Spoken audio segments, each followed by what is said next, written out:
Hello students, welcome back to Study at Home. Our mantra, live economics, then only you will love economics. So, how are you all? Good? Chalo. In last session, what I have discussed, actually I have completed chapter 3, that is National Income and Related Aggregates. Under the unit, National Income and Related Aggregates. Yes, the unit name is also the same.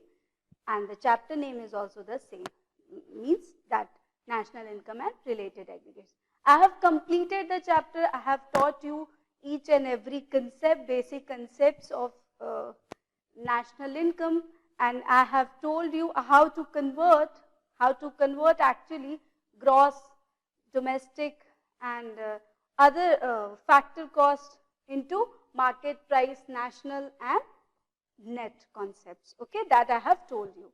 In last session, I have also completed the numerical portion of the same chapter, okay. Conversion आपने last chapter में, last session में सीख लिया है, with numericals also, concept के साथ साथ numerical भी हमने solve कर लिया था. I have given you one question, so just recheck your answer. I have also given you a hint that how you will calculate the depreciation amount. So, बहुत easy था calculate, only there was only a conversion, okay. So, the answer actually GNPFC, gross national product at factor cost, was 4,570 crores. So, recheck it. If you get the same answer, it means you are on a right track. But if you didn't get this answer, means you have to re-evaluate your solution, okay. Rupees 4,570 crore. I am again repeating 4570. This should be your answer of the previous given homework, okay. If you get this answer, it means you are right. So, we have done with the third chapter. Now, I will be continuing the same unit with the next chapter, that is measurement of national income. Yes, you heard right. It is measurement of national income. Till now, you were you were understanding the concept in last chapters and last chapters also, and how to convert one aggregate into another, that you were studying. Now you have to, in this chapter you will be learning what is the measurement, how you can measure the national income, okay. अगर GNP, NP दिया हुआ है, तो आप NNP FC पे, means national income पे easily पहुंच सकते हो. NDP FC पे, that is domestic income, you can easily go there, okay. But अगर GNP, MP भी नहीं दिया, means not even a single aggregate is given you there, okay. If not even a single aggregate is given you there, it means you have to find that also, ठीक है. पहले आप एक aggregate calculate करोगे, उसके बाद आप क्या करोगे, approach करोगे towards finding national income if it is asked in a question. If it is asked in a question that find domestic income, so you will find that NDP FC. Clear है बात? तो वो conversion था, वो बहुत, yes, it was too easy. अगर आप वो 3 golden formulas याद कर लेते हो, rather I'll ask you to understand it, okay, because what is our mantra? Live economics, then only you will love economics, okay. So don't just do rectification, just understand the concept, and that will be very, very easy for you to understand and to answer it, okay. So in this session we will be understanding how to measure national income. Measure कैसे करते हैं national income if not even a single aggregate is given to you. Means from the beginning you have to start, okay. So actually I have told you what is national income. पहले ही बार में बता दिया what is national income. Actually national income is considered as the most comprehensive, most broader, okay, measure of the performance of the economy. If you have to measure what is the performance of the economy, our from where we are moving towards growth or towards declinement of growth, like that. So actually national incomes gives you the most comprehensive, most broader concept, most broader measure to know the performance of an economy. ठीक है, अगर economy की performance देखनी है कि हमारी economy किस तरफ जा रही है, ग्रो कर रही है, डिक्लाइन कर रही है, क्या हो रहा है, तो ये सबसे अच्छा, सबसे ब्रॉडर, सबसे कॉम्प्रिहेंसिव मेजर होता है कि नेशनल इनकम कैलकुलेट करो, जो नेशन की इनकम होगी उससे पता चल जाएगा यस डेवलप्ड कंट्री है, डेवलपिंग कंट्री है, ऑन अ राइट पाथ है या नहीं है. क्लियर है बात? So as I have told you, as I have taught you, okay, let's first see what all we'll be studying. That was about national income. What all we'll be studying specifically in today's session actually, okay. So in today's session we'll be studying the value added method, okay. We'll be studying the value added method. We'll be studying the concept of value of output and the concept of intermediate consumption. Okay. Then we'll be studying the about the three different sectors that we should know, that three different classification of industrial units basically. So what are they? We'll be studying about primary, secondary, ये आपको खुद भी पता होगा, but in this session we will take a glimpse of it, okay. Primary, secondary and tertiary sector. Then we will be studying about the precautions to be taken while calculating national income with value added method. Okay. When we will calculate national income,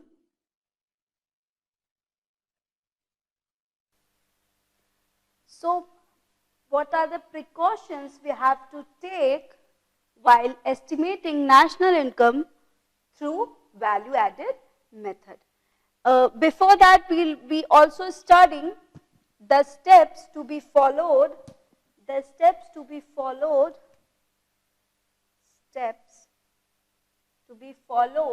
while calculating national income through value added method. Okay.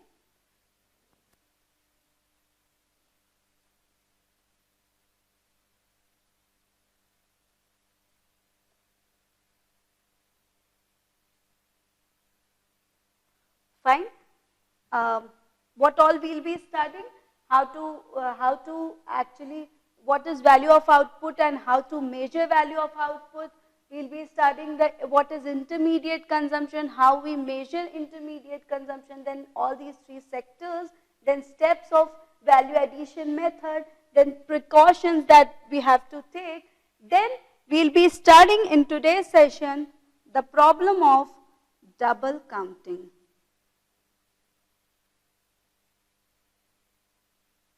The problem of double counting. And ऐसी कोई problem नहीं जिसका कोई solution नहीं.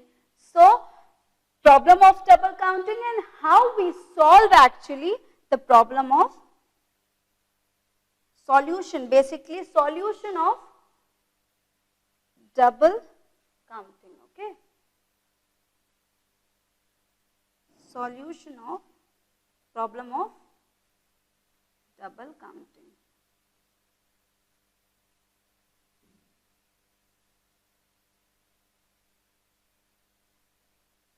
Fine. So that all we'll be studying in today's session. Clear? So let's start the session. Okay. So I have already told you that national income is the most comprehensive measure to measure actually the performance of the overall economy. Overall economy का performance देखना है तो simple national income को देख लो, estimate कर लो, आप तो नहीं कर सकते हो, तो जो estimated national income है just go through it, okay? So in circular flow of income I have already told you that output flow is equal to income flow. Output और income flow एक दूसरे के equal होते हैं. I have already told you that in the process of production, factor income that is received by the factor owners means आपने पढ़ा ही था कि कैसे factor services दी जाती है from household to firm, okay? Then in return, firm gives factor payment. Then household asks for commodity and firm household asks for commodity and it pays consumption expenditure. Okay? So आपने पढ़ लिया है पहले ही in circular flow of income, that is output flow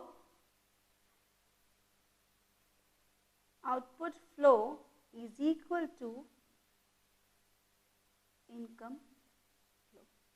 ठीक है, जितना आप काम करोगे, जितना आप वर्क करोगे, उतनी सैलरी आपको मिलेगी ना, उतना ही जितना प्रोडक्शन करोगे उतना ही कमोडिटी में उतना ही सैलरी मिलेगी, जितना कमोडिटी प्रोड्यूस करोगे.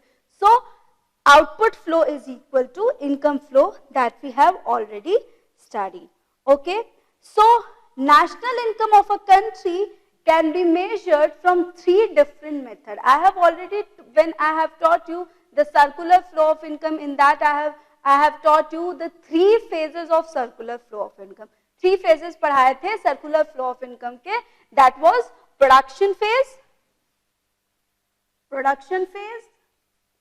और क्या था? Generation of income phase, or you can say actually production phase is known as generation of income phase. Okay, distribution of income phase. Second phase was distribution of income phase, or you can say flow of income phase, या simple income phase भी कह सकते हो. ठीक है.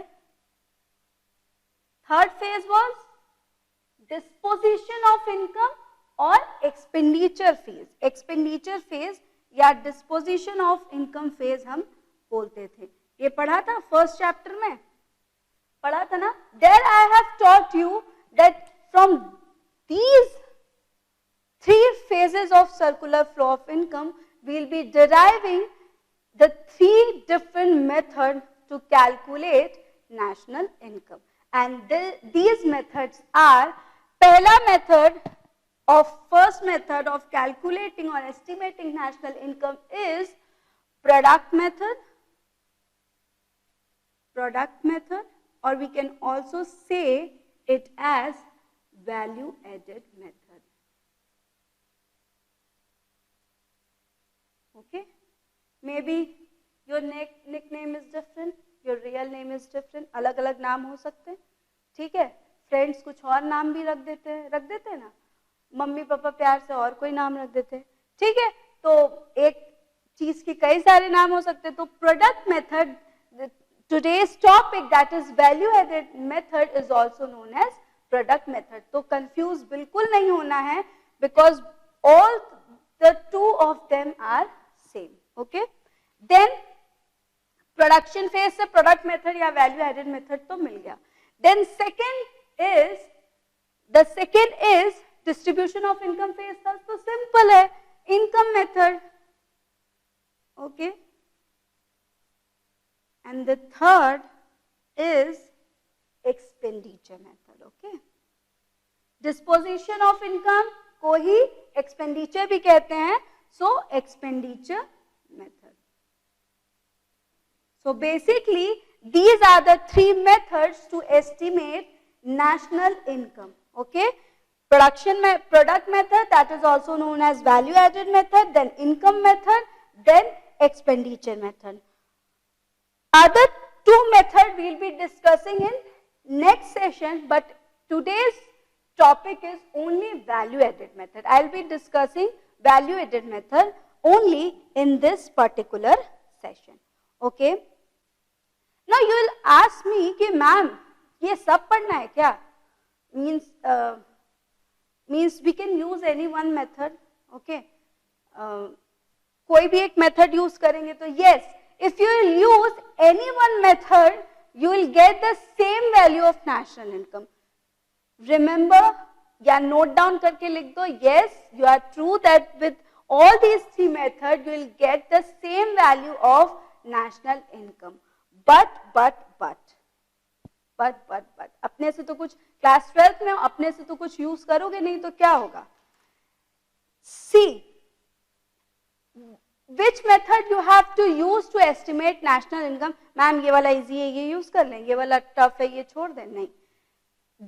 The data, the information that is given in your question will decide the method you will use. Okay?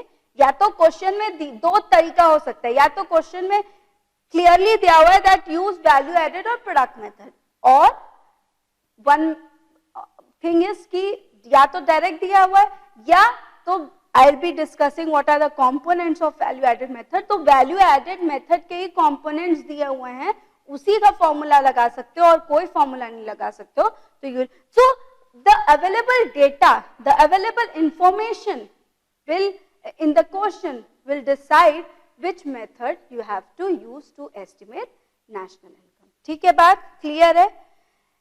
And yes, all these three methods will give you the same value of national income because three different phases में same physical output को we are calculating. In three different phases अलग अलग हैं पर output वही generate हो रहा है, तो अलग अलग phases में physical output at three different phases is same. So estimating national income with all these three methods will give you the same value. Clear? So in India ये काम कौन करता है? मैं करती हूँ नेशनल इनकम का एस्टिमेट करने का. नहीं, आप लोग तो अपनी फैमिली इनकम कैलकुलेट नहीं कर सकते, कर सकते हो क्या? तो कर लेना, ठीक है. So in India the work or yes, the work of calculating national income or estimating national income is entrusted or held or done by CSO. CSO. अब ये CSO कौन सी चिड़िया है? Central statistical organisation. ठीक है. So CSO in India do the work of estimating national income.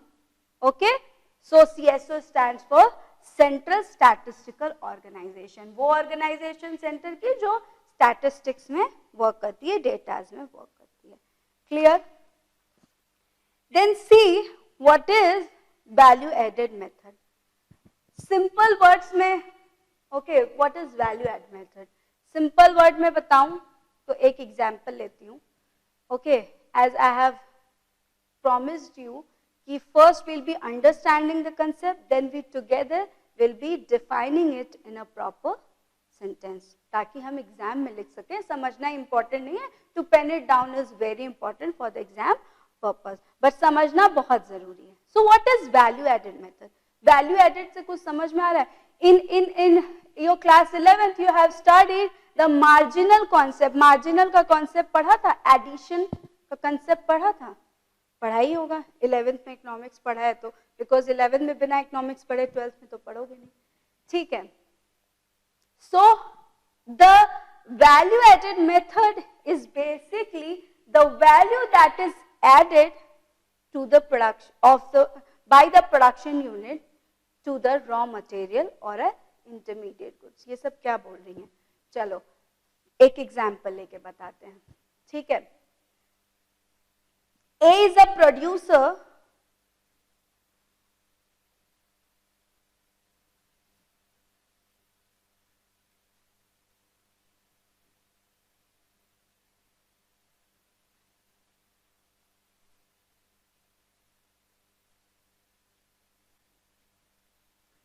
A is a producer of what? Refined flour, you can say, मैदा जिसे कहते हैं. A is a producer of refined flour, maida.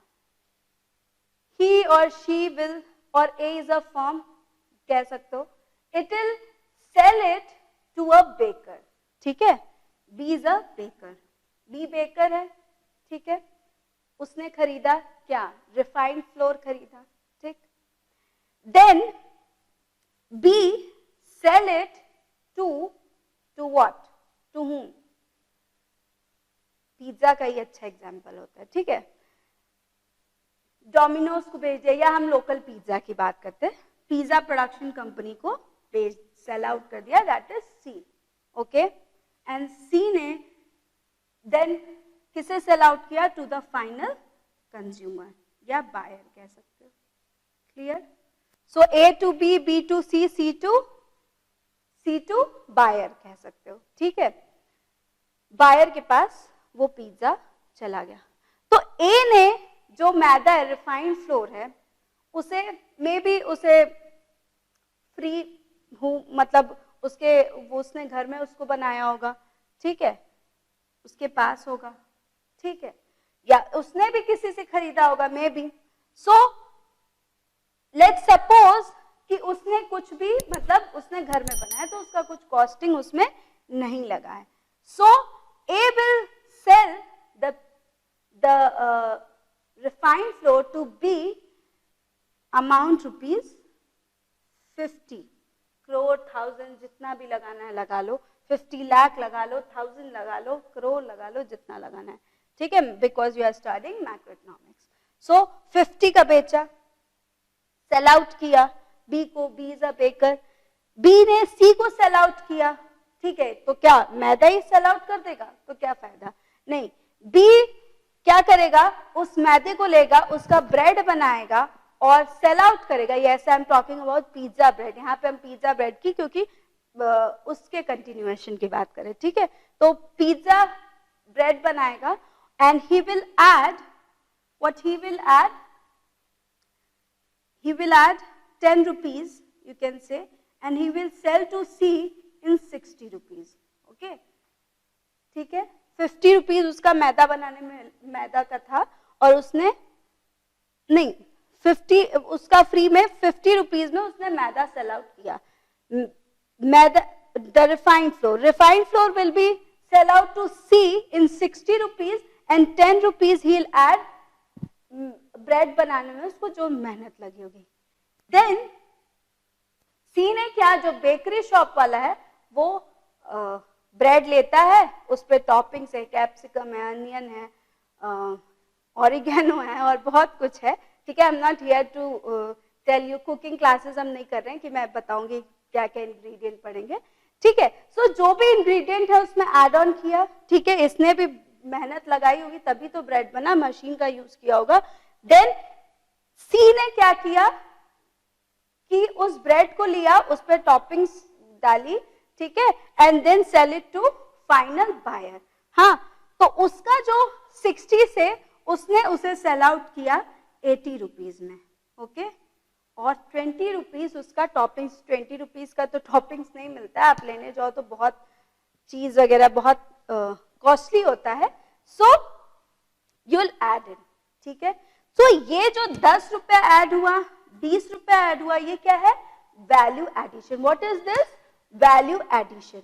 So if a firm will sell any commodity to actually raw material to next firm or second firm, and the second firm will again refine it and sell it to firm next firm, that is firm C. So her firm क्या ऐसे ही pass out करेंगे? नहीं. उसमें कुछ ना कुछ value addition करेंगे, कुछ ना कुछ अपना काम करेंगे. ठीक है. मैदे से ब्रेड बना, ब्रेड से पिज्जा बना, पिज्जा को खा लिया गया. ठीक है. मजा आ गया. Okay. So this is actually value addition. Fine. जब एक प्रोडक्शन यूनिट से रॉ मटेरियल निकल के, I have already told you that it may be possible that a commodity is a raw material for one person and the final goods for another. ठीक है, अगर मैं bread मुझे ऐसे ही खाना है, ठीक है, पिज्जा ब्रेड भी लोग ऐसे ही खाते हैं, ठीक है, सिर्फ ऐसे ही खाना है, तो that is final goods for them. But if it is used, the same bread is used to again transform it into a pizza, it means अभी भी काम उस पे चल रहा है, काम चल रहा है, it means it is under production and the value that is added is known as value addition. ठीक है, 50 का 60, 60 का 80 हुआ. ठीक है, कंपनी से डिस्ट्रीब्यूटर के पास जाता है, डिस्ट्रीब्यूटर से होलसेलर के पास, होलसेलर से रिटेलर के पास. ठीक है, तो company to distributor, distributor to wholesaler, wholesaler to retailer, सब क्या करते हैं, अपना कुछ ना कुछ, यहाँ पे तो मैंने सारे प्रोडक्शन यूनिट को ही बता दिया. ठीक है, तो क्या होता है, वैल्यू एडिशन होता है. So that is actually what we call as value addition. Okay, so value addition is used to measure national income in different phases of production in the circular flow. ठीक है, different phases जो circular flow का है उसमें हम देख रहे हैं कि we are using value added method. It is basically the contribution, the value addition of each producing unit in the production process. Her production unit का जो भी contribution है, जो भी value addition है, उसी को हम क्या कह रहे हैं, वैल्यू एडेड मेथड से हम देखते हैं. ठीक है, एवरी इंडिविजुअल या enterprise add some certain value to the product. कुछ तो कुछ ऐड कर रहे हैं ना, सिर्फ इसको ऐसे ही मैदा के फॉर्म में तो, रिफाइंड फ्लोर के फॉर्म में तो नहीं सेल आउट कर दिया. Something is added on it, then something is added on it. So each and every enterprise add certain value to a product which it purchases from some other firm as intermediate goods. I have already told you, उसने bread को intermediate goods की तरह खरीदा था because it is a production unit. और वही bread हम खरीदते तो हम सीधे, हमें तो बर्दाश्त होना नहीं है, हम तो बस ऐसे ही ब्रेड लाएंगे और कंज्यूम कर लेंगे. ठीक है, so it is intermediate goods for the production unit. When value added by each and every individual firm is summed up, अब value addition इन सबको sum up कर दो, मीन्स 10, पहले तो 50 एड ऑन, मतलब फर्स्ट तो ये ऐड करोगे. ठीक है, देन 10 रुपीज उसमें ऐड कर दो, देन 20 रुपीज. ठीक है, so this will be your value addition. Clear है, रॉ मटेरियल या इंटरमीडिएट गुड्स, ये इंटरमीडिएट गुड्स था, उसमें वैल्यू एडेड होता गया और एंड वी गेट, तो the summation of all the value added will give us the total value addition. Okay, now value added method is also known by various names. Okay, एक नाम तो मैंने बता दिया, that is product method. उसे inventory method भी कहते हैं, net output method भी कहते हैं, industrial origin method भी कहते हैं और commodity services method भी. product और inventory, product और value added method तो याद रहेगा. product को ही inventory भी कहते हैं. ठीक है, प्रोडक्ट को ही आउटपुट भी कहते हैं, तो नेट आउटपुट मेथड ऐसे याद करो. और कोई भी प्रोडक्शन जो होगा इंडस्ट्रियल यूनिट में होगा, so it is also known as industrial origin method. ठीक है, प्रोडक्ट है, कमोडिटी, सब एक तरह के नेम्स है. ठीक है, कमोडिटी सर्विसेज मेथड, तो डिफरेंट नेम्स हैं. क्लियर है बात? सो अगर if we form it in a sentence कि व्हाट इज, अभी तो वैल्यू एडिशन समझ लिया कि यस मैम, हर प्रोडक्शन यूनिट कुछ एक सर्टेन वैल्यू ऐड करती है और उसको पास ऑन करती है. But if you form it in a sentence, so what you can write it down, that value addition is basically the value that is added to a raw material or an intermediate goods by a firm by the virtue of its productive activities. Production activities में जो भी raw material या intermediate goods में जो भी जितने का भी वैल्यू एडेड हो रहा है प्रोडक्शन प्रोसेस में, उसी को सिंपल हिंदी में बोलते हैं प्रोडक्शन प्रोसेस में जो भी वैल्यू ऐड हो रहा है रॉ मटेरियल में. किसमें? ये रॉ मटेरियल था. ठीक है, इट वाज रॉ मटेरियल या इंटरमीडिएट गुड्स, जो भी वैल्यू ऐड हो रहा है, that is known as value addition. Am I clear to you और नॉट? वैल्यू एडेड बहुत कुछ नहीं पढ़ना है, बार बार उसको नहीं, बस एक चीज समझ जाओ, वैल्यू एडिशन क्या होता है. एक एग्जांपल याद रखो जो मैंने अभी बताया है. ये याद रखोगे, पता रहेगा कि क्या आपको ऐड करना है.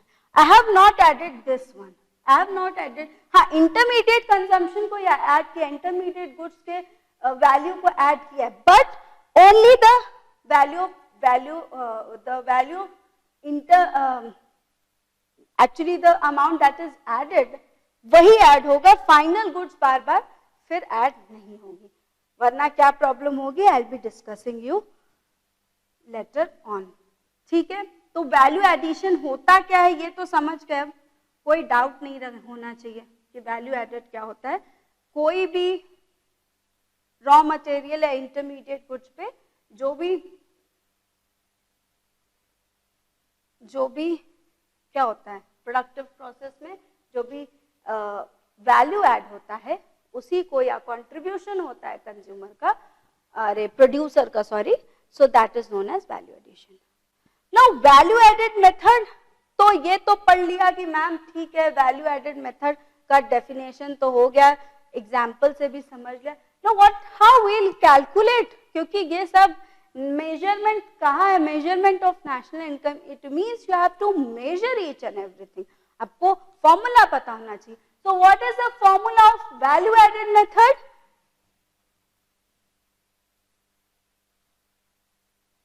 Value addition आप पूरा लिख देना.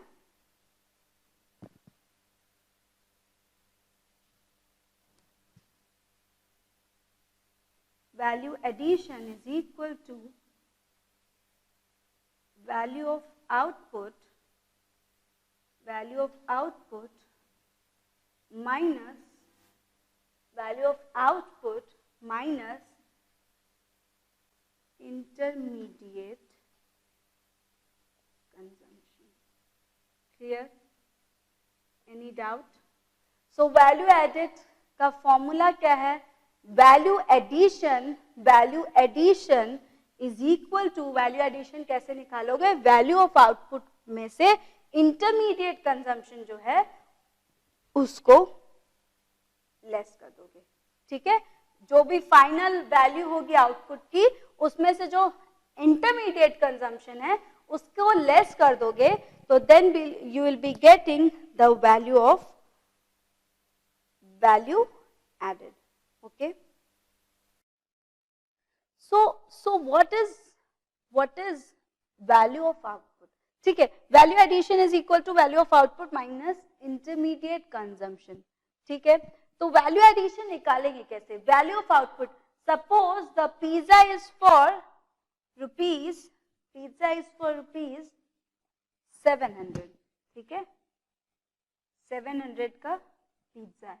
ठीक है, and the bread you have taken, बहुत ज्यादा अमाउंट बता दे रही हूँ, but still the bread you have taken is of 500. ठीक है, 500 का bread. अच्छा, when you add, अभी मैं बताऊंगी there are two methods, या तो फाइनल जो फाइनल वैल्यू उसे ऐड ऑन करो या जितना वैल्यू एडिशन है उसे ऐड करो. So basically value addition is equal to कितना वैल्यू ऐड किया, फाइनल आउटपुट की वैल्यू कितनी है, value of output, value of pizza कितना है, 700 है. ठीक है, और जो इंटरमीडिएट कंजम्पशन है 500 का, हम पिज्जा ब्रेड लेकर आए थे, मींस कितना वैल्यू ऐड किए इसमें हम लोग, 200. ठीक है, वैल्यू एडिशन कितना हुआ, ₹200 crore lakhs thousand, जो लिखना है लिख लो. ठीक है, so basically the value that we have added is only 200. बात क्लियर हो गई कि नहीं हो गई? वैल्यू ऑफ, हम वैल्यू एडिशन कैसे निकालेंगे, कितना वैल्यू ऐड किए हैं, फाइनल जो वैल्यू है आउटपुट की, फाइनल वैल्यू में ऑलरेडी जब मैं कह रही हूं कि मैं 700 का पिज्जा बेच रही हूँ, तो obviously if I am selling 700 rupees pizza of 700 rupees, it means जो ब्रेड की कॉस्टिंग है, जो चीज और अदर इंग्रेडिएंट की कॉस्टिंग है, वो उसमें ऐड ऑन होगी, तो उसे बार बार ऐड करने की तो जरूरत है नहीं. तो क्या करेंगे, कितना वैल्यू एक प्रोडक्शन यूनिट ऐड किया है वो कैसे पता चलेगा, जब वैल्यू ऑफ आउटपुट में से हम इंटरमीडिएट कंजम्पशन लेस कर देंगे, तो we'll be getting the value that is actually value added. समझ में आया कि नहीं? Is that clear or not? Value addition बहुत सिंपल है. फाइनल में से जो इंटरमीडिएट है उसको लेस ऑन कर दो तो you will be getting the value added. ठीक है. So value added by each production unit, अगर उसको एड ऑन कर दो तो उसको हम एक टर्म देते हैं that is gross value addition at market price. ठीक है. यही निकालेंगे हम इस वैल्यू एडिशन मेथड से. यही निकलता है. क्या निकलता है? GVAMP. ओके. ये तो वैल्यू एडिशन का मतलब कैसे फाइंड आउट करते हैं. ठीक है. एक प्रोडक्शन यूनिट का तो वैल्यू एडिशन होगा नहीं. सो you will basically sum up. Okay. You will do the sum up of all the value added by all the production unit, and at market price you will see then it will be resembling you the gross or total value added at market price. GVAMP. ठीक है. ठीक है.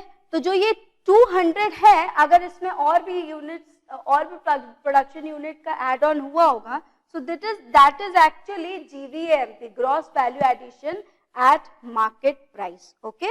या ये अगर एक production unit का है तो ऐसे ही और भी प्रोडक्शन यूनिट का निकाल लो and sum it up and then you will get GVAMP, that is gross value addition at market price. अब ये gross value addition at market price ऐसे लिखा होता है, या तो ऐसे कर लो, या तो एक summation GVAMP करके होता है. ठीक है. क्या होता है? एक प्रोडक्शन, इसको कह रहा है कि ये GVAMP है ऑफ एक प्रोडक्शन यूनिट का जो वैल्यू एडिशन है उसको कह रहा है ग्रॉस वैल्यू एडिशन है. ठीक है. तो इसी तरह हर फॉर्म का GVAMP निकाल लोगे. So if you'll add it तो क्या हो जाएगा? इफ यूल एड इट तो क्या हो जाएगा? You will gate summation GVAMP. ठीक है. इसको हम क्या कहते हैं? समेशन. कुछ लोग इसको सिग्मा कहते हैं, बट भाई लोग, बहन लोग, सब लोग सुन लो, इसको सिग्मा नहीं, इसको समेशन ही कहते हैं जब हम सम अप करते हैं. बिकॉज सिग्मा इसको कहते हैं when in class 11th you have studied standard deviation. ठीक है. तो स्टैंडर्ड डेविएशन को we was denoting it with this sign and this is known as sigma. इसको सिग्मा नहीं, इसको बाद में बड़े होके पता चलेगा कि बहुत बेवकूफ बनाएगा. बचपन में या इकोनॉमिक्स का तो ये बचपन ही है, 11th 12th. ठीक है. तो इससे अच्छा है कि पहले ही पता चल जाए that this is summation not sigma. तो summation GVAMP is nothing but the sum total of all the value addition at market price of all the production unit in accounting here. Clear? अच्छा, ये जो summation GVAMP है इसको हम GDPMP भी कहते हैं. क्या कहते हैं हम? इसी को हम GDPMP भी कहते हैं. क्या कहते हैं हम? GVAMP, summation GVAMP is known as GDPMP, total domestic product at market price. जितना वैल्यू एडिशन होता गया है उसी को हम total domestic product at market price भी कहते हैं.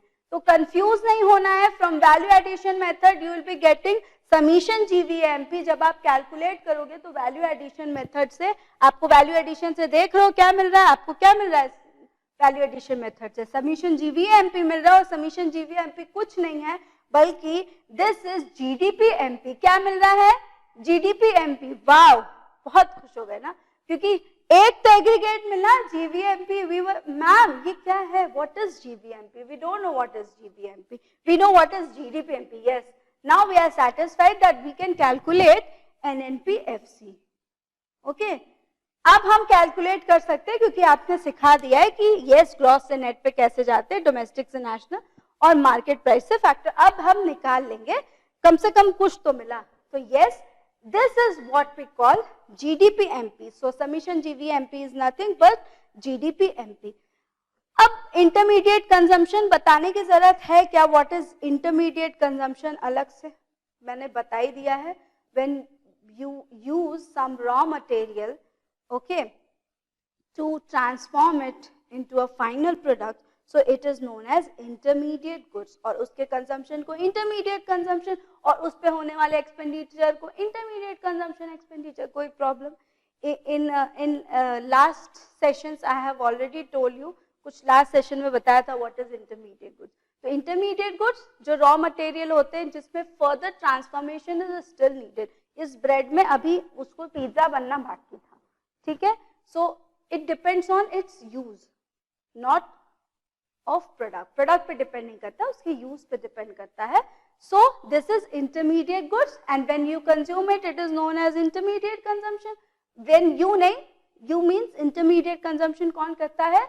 Production unit करती है. आप तो final consumption करते हो, ठीक है? So intermediate consumption और उस पे होने वाला खर्चा जो होता है उसको intermediate consumption expenditure कहते हैं. कोई भी डाउट नहीं होना चाहिए, ठीक है? Now intermediate goods किसे कहते हैं? सारे इनपुट्स को कहते हैं जो भी यूज होता है, ठीक है?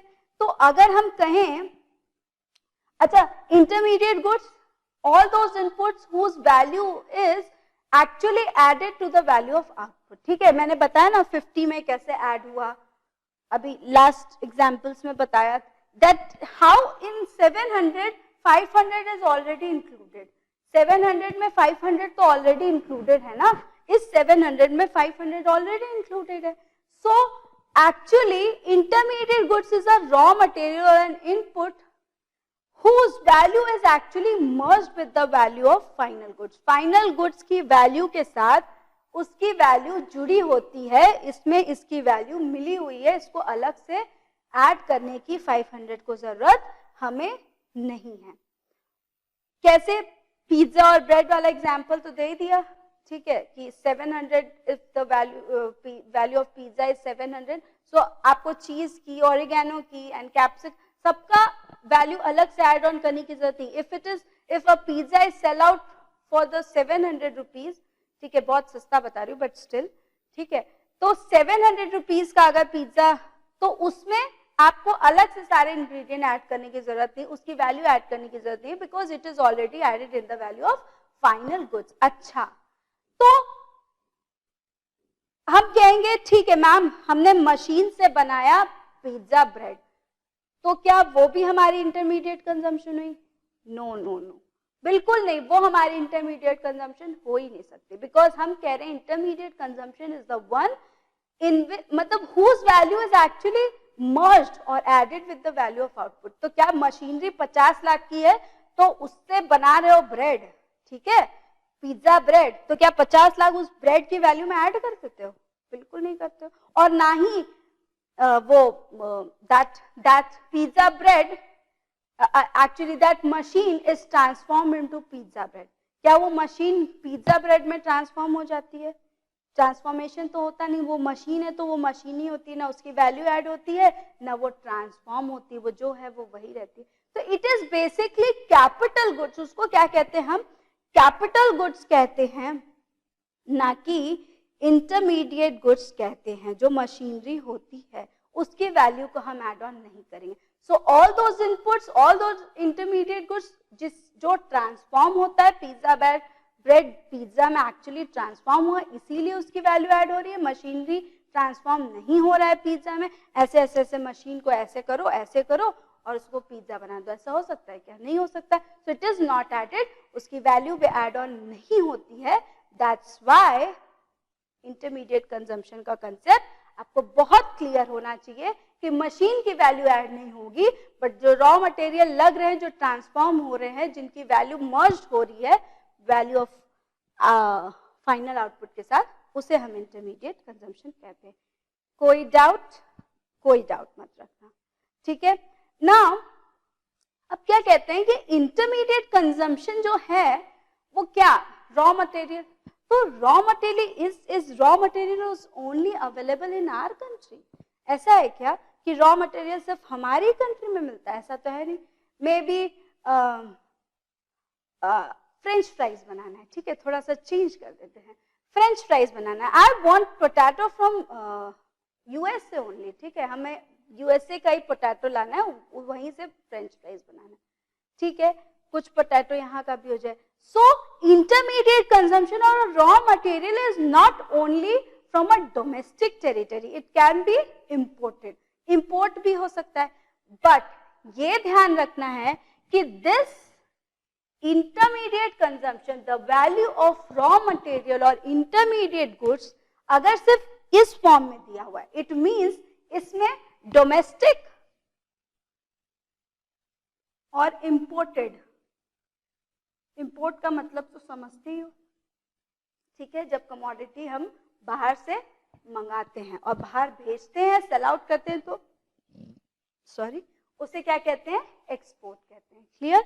सो डोमेस्टिक टेरिटरी से जो अपनी कंट्री से जो खरीद रहे रॉ मटेरियल और जो इंपोर्ट कर रहे हैं, वो दोनों ऐड होके इंटरमीडिएट कंजम्पशन बनता है. ठीक है?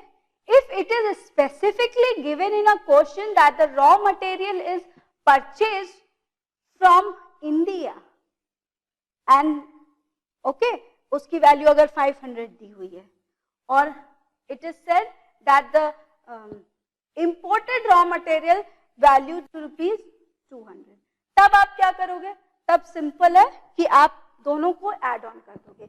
But if intermediate consumption word का यूज किया है क्वेश्चन में, सो रिमेंबर आप अलग से इंपोर्ट या डोमेस्टिक का वैल्यू ऐड ऑन नहीं करोगे.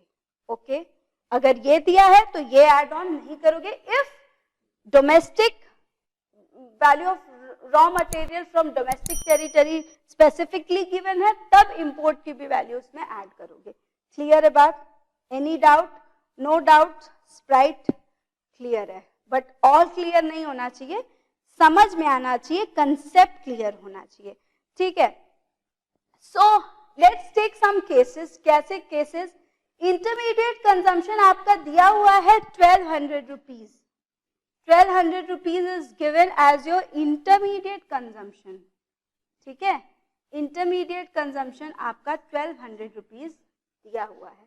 And import is given as 300. Import आपका दिया हुआ है 300. ठीक है? So what is intermediate consumption? Intermediate consumption क्या होगा?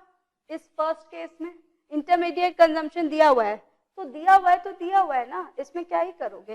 तो इंटरमीडिएट कंजम्पशन दिया हुआ है, तो simply intermediate consumption is 1200, means the value of 300 is already included in the value of intermediate consumption. The second case is the purchase of raw material from domestic territory और domestic firm is 500.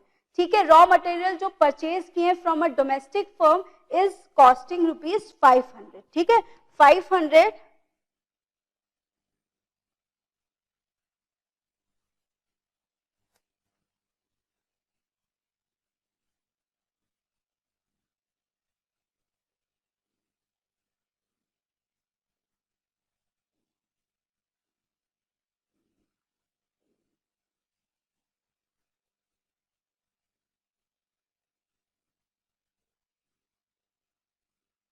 okay. The value, the purchase of raw material from domestic firm is given as 500. ठीक है? Domestic firm से हम purchase करें 500 rupees को, and imported is given as 100 rupees. ठीक है? 100 rupees crore, सब कर लो, करोड़ सब करोड़ में डाल दो, कौन बनेगा करोड़पति. ठीक है? सो डोमेस्टिक फर्म से हम 500 का ले रहे हैं और इंपोर्टेड है 100 रुपीज. तो यहाँ इंटरमीडिएट कंजम्पशन क्या हुआ? ये सेकेंड केस है. First case was this. Second case क्या हुआ?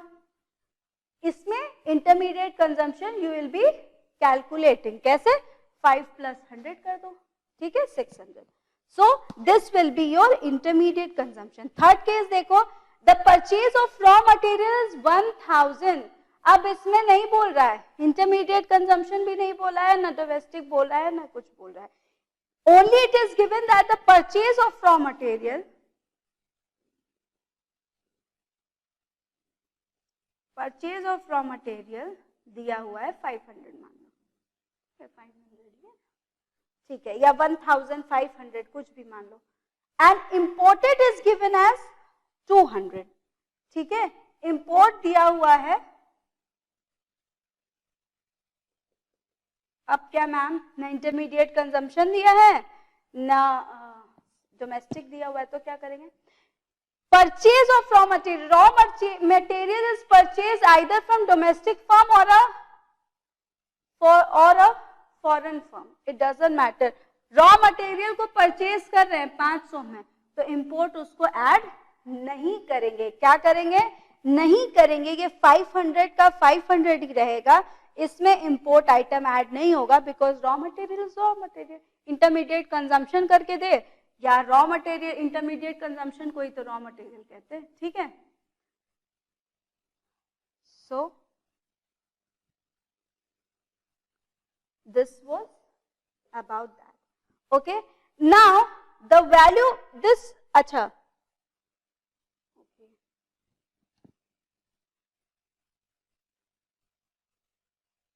our formula was value addition is equal to value output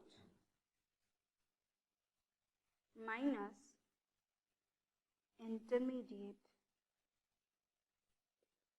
consumption. Okay. So value addition is equal to value of output minus intermediate consumption. यही था ना. तो value addition का मतलब समझ गए, इंटरमीडिएट कंजम्पशन का मतलब समझ गए. सो वैल्यू ऑफ आउटपुट को ही हम क्यों छोड़ दे? क्यों छोड़ दे भाई? क्यों छोड़े? नहीं छोड़ेंगे. Okay. So what is value of output? बहुत सिंपल है.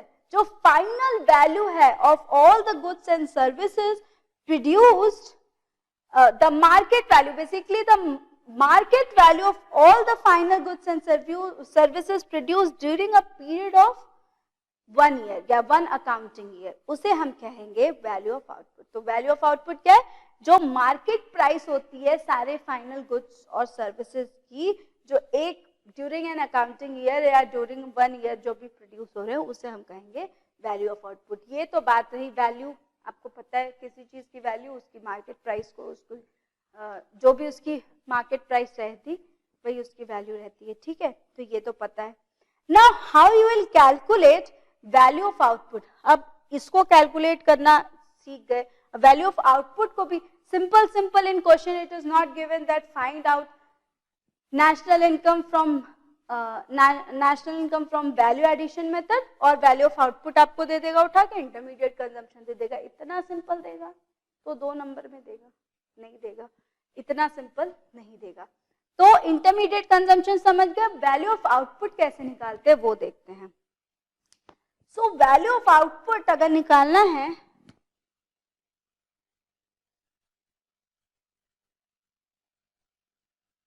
वैल्यू ऑफ आउटपुट निकालना है तो क्या होगा?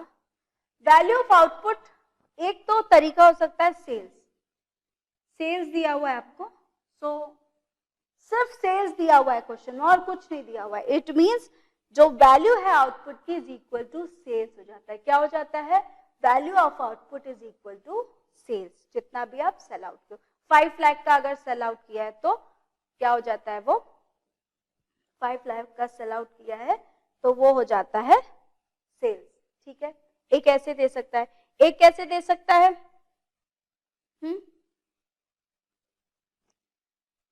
सेल्स और दे अच्छा, the commodity that is produced by the production unit in one accounting year, it is not necessarily that it is all sold out. ठीक है. मतलब इस अकाउंटिंग ईयर में 1 अप्रैल to 31 मार्च मैंने जो भी प्रोडक्शन किया है, जरूरी नहीं कि वो सब सेल आउट कर दें. सब सेल आउट कर देंगे तो simply value of output is equal to sales हो जाएगा. लेकिन सब क्या हम करते हैं, कुछ अनसोल्ड स्टॉक भी बचा रहता है. क्लियर? मैंने वुड खरीदा, वुड से फर्नीचर बनाया, कुछ फर्नीचर सेल आउट किया एंड सम फर्नीचर मतलब इट इज अनसोल्ड. सो वो भी हम एड ऑन करेंगे. तो सेल्स इज इक्वल टू, उसको हम कहते हैं चेंज इन. ठीक है. क्या हम कहते हैं? चेंज इन स्टॉक के नाम से जानते हैं. किस नाम से जानते हैं? change in stock. What is change in stock? Change in stock is nothing but the unsold amount of goods. जो goods sold sell out नहीं हुआ है in a given accounting year, it is known as change in stock. ठीक है. तो इसका formula क्या होता है, चेंज इन स्टॉक का भी फॉर्मूला होता है, इसको लिखते हैं closing stock minus opening stock. ठीक है, अकाउंट्स में बहुत पढ़ते होगे और जो अकाउंट्स नहीं पढ़ते हैं उनके लिए भी कोई बात नहीं, मैं बता दे रही हूँ। Change in stock is the amount of unsold stock, the formula of which is closing stock minus opening stock. हो सकता है कि पिछले बार भी चेयर बनाया हो, फर्नीचर बनाया हो और 5 to 7 चेयर्स बच गए हो। ठीक है, इस बार भी बनाया, इस बार भी 1-2 बच गए, तो क्लोजिंग स्टॉक मीन्स अभी जब हम 7 चेयर्स फॉर एग्जाम्पल मेरे बचे हुए हैं, ठीक है, उसमें से पिछले साल का जो होगा वो ओपनिंग स्टॉक में डालेंगे। 5 चेयर्स पहले से बचे थे, it means 2 chairs is the unsold stock of this accounting year. 2 chairs जो है वो अनसोल्ड स्टॉक है इस पर्टिकुलर ईयर का। ठीक है, so that is change in stock. Any doubt? No doubts, right, clear है। तो closing stock minus opening stock is the formula for change in stock. Okay, now sales क्या होगा? Sales in question it is clearly given that find out, अरे sales value is given as 5 lakh, या फिर दे सकता है the price of a furniture या of any commodity is 500। ठीक है, प्राइस क्या है? 500 है, और हमें कितने चेयर्स लेने हैं या कोई भी कमोडिटी जो भी लेनी है वो कितनी लेनी है? क्वांटिटी क्या है उसकी? 1000। ठीक है, ऐसे दे सकता है। सो वेरी सिंपल, बचपन में ही पढ़े थे, sales is equal to P into Q, price into quantity, तो 5 लाख। तो डायरेक्ट भी दे सकता है सेल्स अमाउंट, या प्राइस और क्वांटिटी देगा तो you just multiply it and you will be getting the value of sales. तो कोई डाउट इसमें समझने में? वैल्यू ऑफ आउटपुट 3, या तो सिर्फ सेल्स दिया है, so value of output is equal to sales. If कुछ अनसोल्ड स्टॉक भी हैं जो इस साल नहीं सेल आउट हुए, तो that comes under the category of change in stock. जैसा मैंने एग्जांपल दिया आपको, दैट 7 चेयर्स इस क्लोजिंग स्टॉक है, पहले भी लास्ट ईयर 5 चेयर्स बच गए थे, तो 2 चेयर्स जो है basically is the unsold stock of this particular year. ठीक है, तो वो आएगा इसमें। देन सेल्स अगर ना देके प्राइस और क्वांटिटी देगा तो just multiply it and then you will get the value of output. ठीक है, तो वैल्यू ऑफ आउटपुट मिल जाएगा। तो value addition is equal to value of output minus intermediate consumption. अच्छा,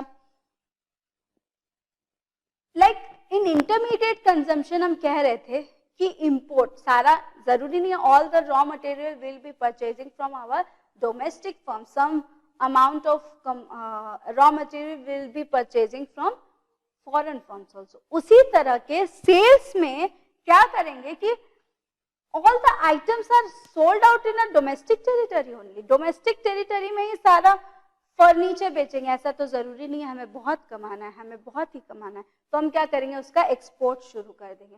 सो एक्सपोर्ट जो होगा वो भी इसका पार्ट होता है। So if sales is given, so it means इसमें डोमेस्टिक सेल और फॉरेन सेल दोनों ऐड ऑन होगा, एक्सपोर्ट भी ऐड ऑन होगा। But like if specifically it is given that sale to the domestic, in the domestic territory or in the domestic criteria, और फिर export वाला भी दिया रहेगा, तो you will just add it on and then you will get the amount of sales। कोई doubt नहीं है। तो आप सेल आउट कर सकते हो, बेच सकते हो अपने डोमेस्टिक टेरिटरी में भी और दूसरे भी कंट्री में सेल आउट उसे कर सकते हो, तो दैट कम्स अंडर एक्सपोर्ट। पर एक्सपोर्ट को आप ओपन इकोनॉमी में एक्सपोर्ट की बात होती है बेसिकली, तो until unless it is specifically given, sales is already added in the export is already added in the sales amount। so एक फटाफट से एक देख लेते हैं कि what कैसे वैल्यू ऑफ आउटपुट की कौन कौन से केस हो सकते हैं। First is sales given to you is 2000, export is given 400। Sales दिया हुआ है 2000 and 400 is export. So obviously sales 2000 दिया हुआ है, तो our value of output is equal to 2000 हो जाएगा, उसमें एक्सपोर्ट हम लोग अलग से ऐड नहीं करेंगे. Then second case is domestic sales. Domestic sales दिया हुआ है 700 और एक्सपोर्ट दिया है 200. सो डोमेस्टिक सेल और एक्सपोर्ट दोनों दिया हुआ है, तो sales is equal to domestic plus export, यानी 700 plus 200, that is 900 will be our value of output. Clear? Any doubt? So it is easier to estimate national income of a group similar production unit as compared to estimate for each production unit separately. कहने का मतलब ये है कि if एक ही तरह की production unit है तो उसका नेशनल इनकम एस्टिमेट करना इजी है in comparison to the national income of different production unit. ये मैं क्या बात कर रही हूँ, कौन सी यूनिट की बात कर रही हूँ, कुछ समझ में नहीं आ रहा है. तो let's see our next topic, that is the about sectors, primary sector, secondary sector and tertiary sector. Okay, so अगर एक ही तरह के प्राइमरी सेक्टर की सिर्फ बात हो रही है तो बहुत इजी है एस्टिमेट करना, सिर्फ टर्शियरी की बात हो रही है, सिर्फ सेकेंडरी की बात हो रही है तो इजी है कैलकुलेट करना नेशनल इनकम, अगर प्रोडक्शन यूनिट का कैलकुलेट करना है. ठीक है. So what is primary sector? What is primary sector? Primary sector is nothing but it includes the production unit which exploits, which actually uses the natural resources. जो natural resources use करते हैं वो आते हैं प्राइमरी सेक्टर में. natural resources like land का use कर रहे हैं, soil का यूज कर रहे हैं, water का यूज कर रहे हैं, subsoils and etc. ये सब जो यूज कर रहे हैं that comes under the primary sector. तो प्राइमरी सेक्टर प्राइमरी प्राइम बोल रहा है, तो प्राइमरी सेक्टर क्या हुआ? इट इज नथिंग बट वो सेक्टर, वो producing unit which exploits the natural resources और uses the natural resources like land, subsoils, water etcetera. जैसे कि फार्मिंग में यूज होता है ना, लैंड का यूज होता है, वाटर का यूज होता है. So this is primary sector में आता है farming, fishing, animal husbandry, forestry etcetera, ये जो होते हैं ये. So basically primary sector provides a source of raw material for the secondary sector. Secondary sector के लिए primary sector का source of raw material क्या होगा? Natural resources होंगे. Secondary sector का source of raw material क्या होगा? Primary sector होगा, क्योंकि natural resources से. So what is secondary sector? Secondary sector is basically a production unit which is involved in transforming one commodity into another. ये क्या कह रही हूँ? It means मैन्युफैक्चरिंग एक्टिविटी इसमें इन्वॉल्व होती है. मैन्युफैक्चरिंग एक्टिविटी इट मीन्स कि रॉ मटेरियल को हम फिनिश्ड गुड्स में कैसे कन्वर्ट करते हैं, ये आता है हमारा सेकेंडरी सेक्टर में. यहाँ नेचुरल रिसोर्सेज की बात थी, यहाँ ट्रांसफॉर्मेशन रॉ मटेरियल का टू द फाइनल गुड्स इसमें हमें आता है. फॉर एग्जाम्पल अगर फर्म शुगर केन से क्या कर रही है? शुगर बना रही है, तो ट्रांसफॉर्म कर रही है शुगर, गन्ने को ट्रांसफॉर्म कर रही है चीनी में, शुगर में. सो दिस ट्रांसफॉर्मेशन तो कहाँ होगा? मैन्युफैक्चरिंग सेक्टर में. तो उसी को हम लोग कहते हैं सेकेंडरी सेक्टर. क्लियर है बात? तो basically secondary sector actually depends on primary sector for raw material. Raw material के लिए सेकेंडरी सेक्टर यानी प्राइमरी सेक्टर पे डिपेंडेंट है सेकेंडरी सेक्टर, और प्राइमरी सेक्टर किस पे डिपेंडेंट है? नेचुरल रिसोर्सेज पे डिपेंडेंट है. Now what is tertiary sector? The third sector is, ये फटाफट से हम पढ़ेंगे, इसमें बहुत ज्यादा आपको नहीं पढ़ना, आप पहले से भी पढ़ चुके. What are these three sectors? So what is tertiary sector? Tertiary sector is nothing but the production unit which is engaged in producing services. यहाँ services produce, if I am providing you a teaching services, it means I come under the tertiary sector. जो services, जैसे एक सामान को इधर से उधर पहुंचाना है, ठीक है, one from to another, so transport services involve होंगे. ठीक है. If I am giving you education, education services, teaching services involve होंगे. Finance, government administration, all are the services. तो जो सर्विस है वो किस में आएगा? टर्शियरी सेक्टर में आएगा. ठीक है. सो why we give third place to the tertiary sector?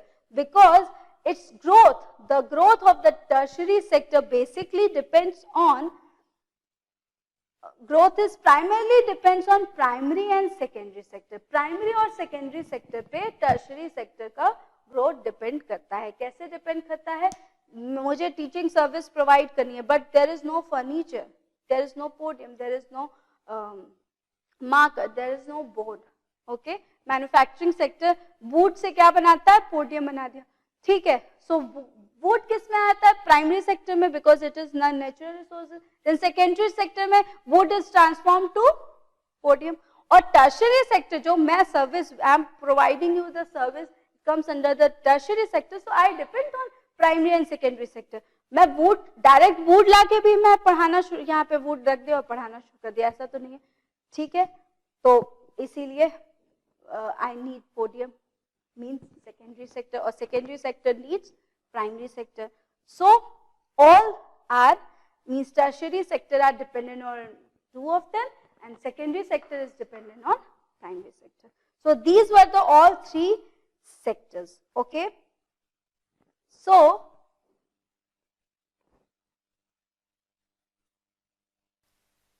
now our next topic is the steps to be followed in the value addition method while calculating or estimating national income. ठीक है? तो क्या क्या steps follow करेंगे? अभी तक तो हमने formula पढ़ लिया that how we can calculate value addition by subtracting intermediate consumption from value of output, and how value of output was actually calculated from subtracting unsold amount of goods or stocks, from by adding unsold amount of goods या stocks to sales. ठीक है? कैसे हमने find out किया था, ये हमने पढ़ लिया है.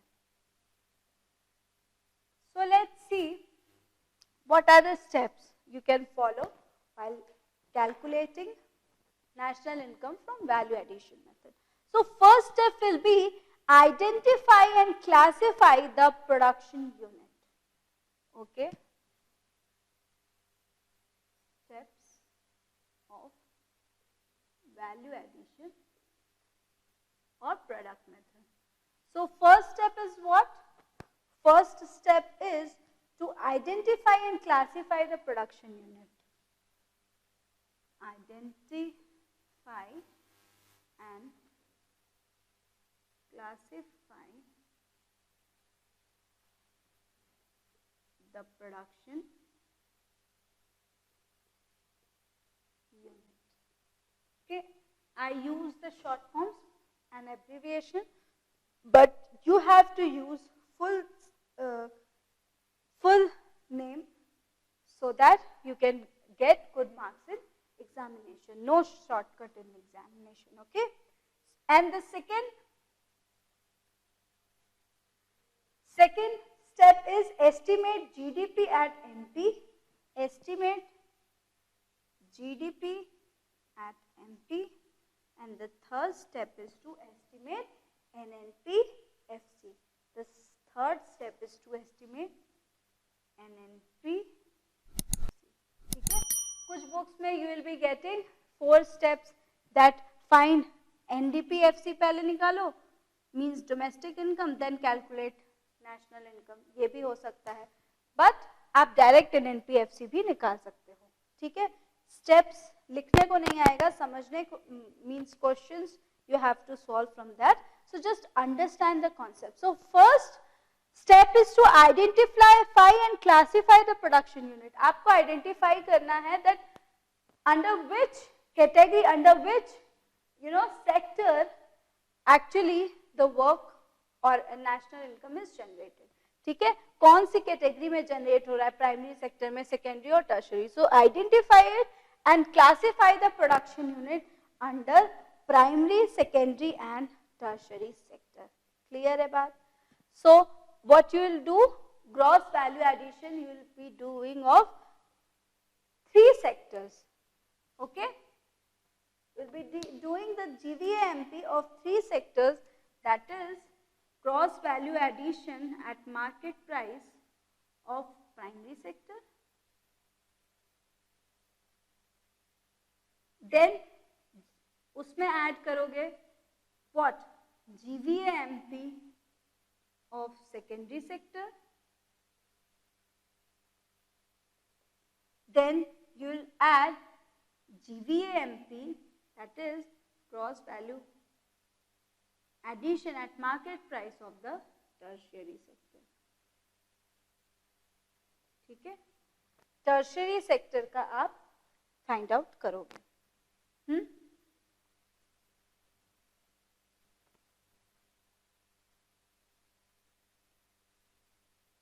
ठीक है, सो find out the GVAMP of all these.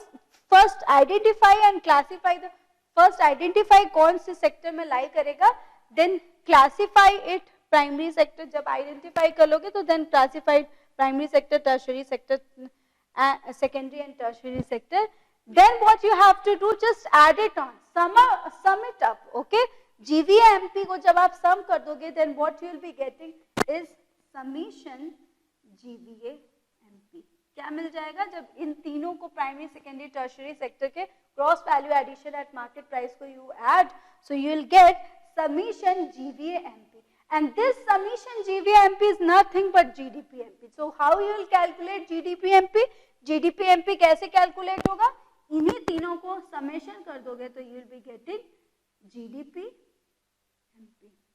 Clear? You will be getting GDPMP. Okay, then what you have to do, GDPMP आ गया, so एक स्टेप और करो, दो स्टेप और करो, doesn't matter, you have to achieve at, you have to go at NNPFC, that is national income. पहले domestic income निकालो, then national income, या direct निकालो NNPFC. ठीक है, remember summation GVAMP is nothing but GDPMP, gross domestic product at market price. बस इतना याद रखो. एंड ग्रॉस से नेट पे जाने के लिए क्या करते हैं हम? Gross to net minus depreciation. ठीक है, क्या करते हैं हम? माइनस करते हैं डेप्रिसिएशन को. देन डोमेस्टिक से नेशनल पे जाना है तो what will be do? Will be adding NFIA. And then from market price to factor cost, so market price से factor cost पे जाने के लिए we will be subtracting NIT, net indirect tax. ये मैंने आपको लास्ट सेशन में पढ़ाई दिया था, तो इसमें कोई प्रॉब्लम नहीं होनी चाहिए कि डेप्रिसिएशन और NIT को लेस करेंगे, NFIA को एड ऑन करेंगे, then we'll get the national income. Okay, so from value addition क्या है वो समझ गए, वैल्यू ऑफ आउटपुट कैसे निकलता है, प्राइमरी सेकेंडरी सेक्टर सब समझ गए. स्टेप्स में आपको यही करना है, आपको क्वेश्चन में देखना है पहले कि वैल्यू क्या दी हुई है. If you get the values, okay, ये तो वैल्यू एडिशन मेथड से निकलेगा. सो वैल्यू एडिशन मेथड से what you will be doing कि primary secondary and tertiary sector, just identify them and classify it to 3 different sectors and just sum it up the gross or total value addition at market price of all these 3 sectors, then you will be getting the summation GVAMP, gross value addition at market price आपको मिल जाएगा. Then if when you get summation GVAMP, it means it is nothing but GDPMP. इसी को हम GDPMP कहते हैं, और NNPFC यानी national income, उससे आप ट्रांसफॉर्म करके निकाल लोगे, उसमें कन्वर्जन करके निकालोगे, कोई दिक्कत नहीं. Remember one thing, that from value addition method you will get what you will get, GDPMP आपको मिलेगा. From value addition method you will get GDPMP value addition method से मिलेगा. क्यों? क्योंकि value addition method से आप summation GVAMP आपको मिल रहा है, और इसी को तो GDPMP कहते हैं. तो GDPMP ही मिलेगा आपको value addition method से. You have to do some adjustment to achieve at NNPFC at means national income. ठीक है, तो याद रखना है कि ग्रॉस वैल्यू एडिशन मेथड से हमें GDPMP मिलता है, NNPFC नहीं मिलता है डायरेक्ट, हमें उसमें एडजस्टमेंट करना पड़ता है. तो GDPMP मिल जाएगा क्योंकि समीशन GVAMP इज GDPMP, तो GDPMP मिल जाएगा. So do some adjustment and you will get the NNPFC. So these were the steps, very easy steps, कोई दिक्कत नहीं है, कोई प्रॉब्लम नहीं होनी चाहिए इन स्टेप्स में. क्लियर? जस्ट रिमेंबर क्या क्या चीज ऐड करते हैं, क्या आता है, जीडीपी एमपी आता है, उससे एनएनपीएफसी कैसे निकालते हैं. Now the next topic is precautions. Yes, यही बहुत सिंपल सा स्टेप है that you have to apply in your questions. Now precautions of value addition method, like whatever you do, mummy कहते हैं ना, अरे ऐसे जा रहे हो, ऐसे नहीं, ऐसे करना, ऐसे नहीं, तो सावधानी, आपको हर चीज करते समय सावधानी बरतनी पड़ती है. ठीक है? So while calculating national income from value addition method, there are some सावधानी, or you can call it precautions. What precaution, what measures you have to take? Just see it. First precaution is intermediate goods are not to be included in the national income. Intermediate goods नहीं add होती है. ये मैंने intermediate goods पढ़ाते समय बोल दिया था कि intermediate goods are actually not included in the national income. ठीक है? इंटरमीडिएट गुड्स हम ऐड नहीं करते हैं while calculating national income. Clear? First precaution. Final goods add करोगे, इंटरमीडिएट गुड्स नहीं ऐड करोगे because it is already added in the final goods value. Now the second precaution is that the sale and purchase of second hand good is not included. second hand goods को अगर हम cell कर रहे हैं, purchase कर रहे हैं, उसका ट्रांजैक्शन कर रहे हैं, मैंने अपनी स्कूटी बेचनी है या बाइक बेचनी है या कार सेल आउट करनी है second hand, so I will not add that value. ठीक है? उसके सेल एंड परचेज की value I will not add while calculating national income. National income calculate करते समय हम ये ऐड नहीं करेंगे. क्यों नहीं करेंगे? बिकॉज जब फर्स्ट हैंड में वो सेल आउट हुई होगी तब उसकी वैल्यू ऑलरेडी नेशनल इनकम में आ गई होगी. कोई एडिशनल प्रोडक्शन तो हुआ नहीं है, जो था उसी को वापस सेल आउट कर दिया. ठीक है? कोई प्रोडक्शन, हाँ, but the commission, the brokerage, जो कमीशन या ब्रोकरेज बनता है उसको सेकेंड हैंड गुड्स को परचेज या सेल करने के बीच में जो कमीशन बनता है, जो ब्रोकरेज बनता है, वो प्रोडक्टिव सर्विसेज में आता है, वो इंक्लूड होता है. ठीक है? Sale and purchase of second hand goods is not included but the brokerage or the commission is included in the national.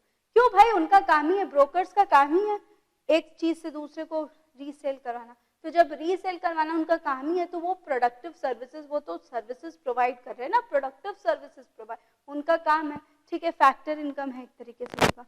So it is actually added in the brokerage और commission add होगा, but sale and purchase of second hand goods add नहीं होगा while calculating national income.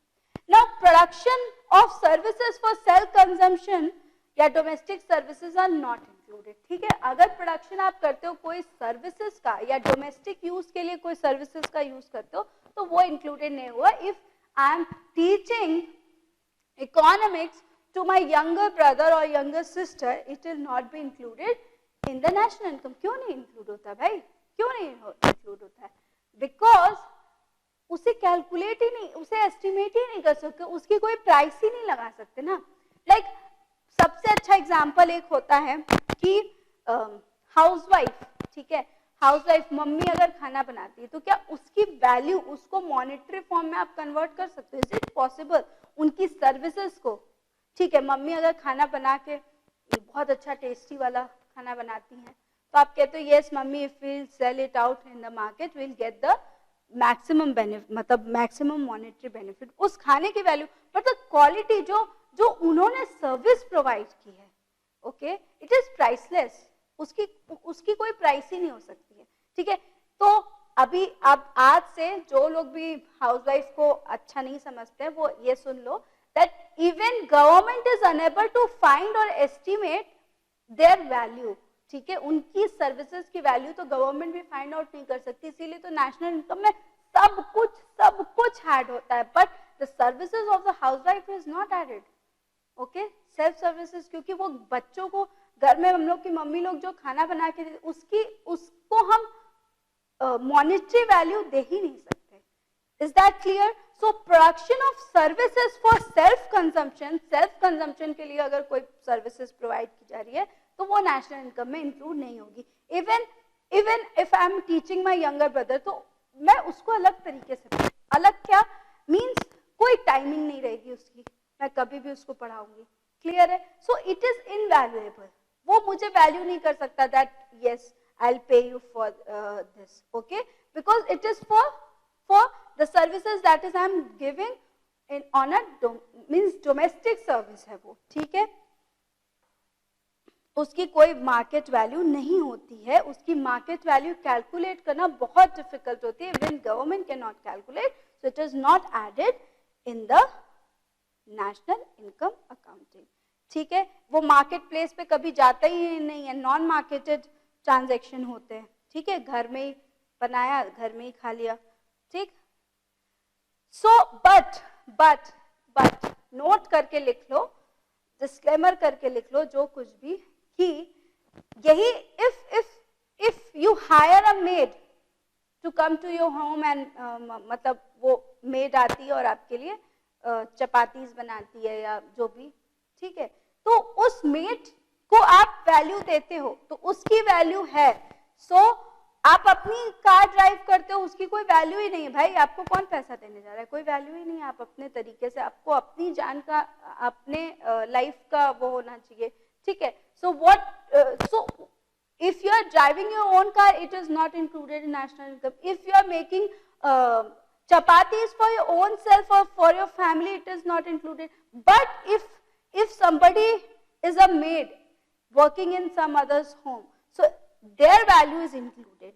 If somebody is a driver and driving others car, so that will be included, ठीक है। Private tutors, जो भी private tutors होते हैं, अपने घर में पढ़ाया तो कुछ नहीं, दूसरे जगह पढ़ाया तो बहुत कुछ, ठीक है। सो these all these are included while calculating national income. समझ में आ गई बात? घर में सर्विस थी, कोई काम की नहीं, कोई वैल्यू नहीं मिलेगा, और यही सर्विस बाहर प्रोवाइड की तो उसकी वैल्यू मिलेगी, ठीक है। So that is national income, तो ये ध्यान रखना है। Fourth point is production goods for self consumption will be included. बहुत ध्यान से सुनना है कि services for self consumption is not included, but if you produce commodity for self consumption is counted. मैं क्या कह रही हूं, services of self consumption will not be included, but if you produce commodity goods, खरीदने जो दिख रहा है भाई, उसे हम लोग ऐड करेंगे। कैसे ऐड करेंगे, किस पे ऐड करेंगे, जो करंट आउटपुट, जो उस आउटपुट की जो करंट प्राइस चल रही है उस पे हम लोग ऐड करेंगे नेशनल इनकम पे उसको, ठीक है। Actually the imputed value is add, क्योंकि आप ओके फॉर एग्जांपल फार्मर ने कुछ ठीक है, कुछ व्हीट है, राइस है, ये सब उसके फार्म में हो रहा है, तो क्या करता है वो कुछ सेल आउट कर देता है, उसकी वैल्यू तो उसको मिलती है, बट सेल्फ कंजम्पशन के लिए he will store something for self consumption, तो that value is also included in the national income. कैसे कैलकुलेट करेंगे, वो इम्प्यूटेड वैल्यू, वो एक्चुअली सेल आउट नहीं कर रहा है पर उसकी कुछ ना कुछ तो वैल्यू होगी मार्केट में, that is known as imputed value of goods and services that is produced for the self consumption is included. उसको इम्प्यूटेड वैल्यू जो मार्केट में तो नहीं गई बट उसकी कुछ मार्केट प्राइस है, तो सर्विसेज की प्राइस नहीं है पर गुड्स की प्राइस है, ठीक है। Now imputed value of owner occupied houses should be included. Imputed value of owner occupied houses should be included. मतलब अगर मैं अपने घर में रह रही हूँ तो उसका अगर मैं दूसरे के घर में रहती तो उसका रेंट देती, okay, I have to pay rent for that. But if I am residing in my own home, खुद के घर में रह रही हूँ, पर रेंट नहीं दूंगी, बट उसका कुछ तो रेंट बनता होगा, so this is known as imputed rent. क्या होता है उसको, imputed rent कहते हैं। Actually I am not paying but it is included in the national income. अगर मैं किसी और के घर में रह रही होती तो मुझे पे करना पड़ता, ठीक है। So it is included in the imputed value, ठीक है।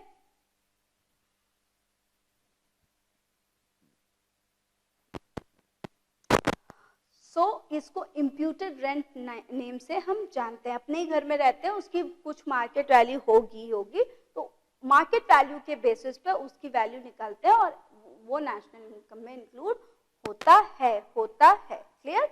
Now the sixth point is change in stock of goods will be included. Change in stock of goods यानी इन्वेंटरी. अभी हमने पढ़ा था closing stock minus opening stock, तो कुछ बताने की जरूरत ही नहीं है because some capital is formed, capital formation हो रहा है, इन्वेस्टमेंट हो रहा है. तो चेंज इन स्टॉक जो है वो इंक्लूड होगा while calculating national income. Plus किया था ना हमने वैल्यू एडिशन मेथड में, प्लस किया था.